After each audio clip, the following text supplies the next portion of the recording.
New York کے منتخب mayor Dhahran Mamdani نئے سال کے موقع پر اولڈ سٹی ہال سب وے اسٹیشن پر آدھی رات کی ایک روایتی مگر نجی تقریب میں حلف اٹھائیں گے۔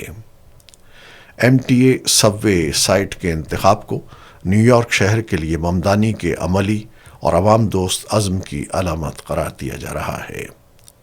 زہران ممدانی کا کہنا ہے کہ وہ حلف اٹھاتے وقت شہر کے لاکھوں باشندوں کو ایک نئے دور کی جانب لے جانے کی ذمہ داری کو عاجزی کے ساتھ قبول کریں گے۔ اس موقع پر اٹارنی جنرل لیٹیا جیمز بھی حلف برداری کروائیں گی اور میئر کے منتخب خاندان کے ہمراہ موجود ہوں گی۔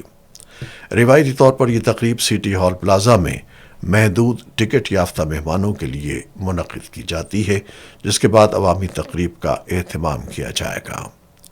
سینیٹر برنی سینڈرز 1 جنوری کو عوامی تقریب میں شرکت کریں گے۔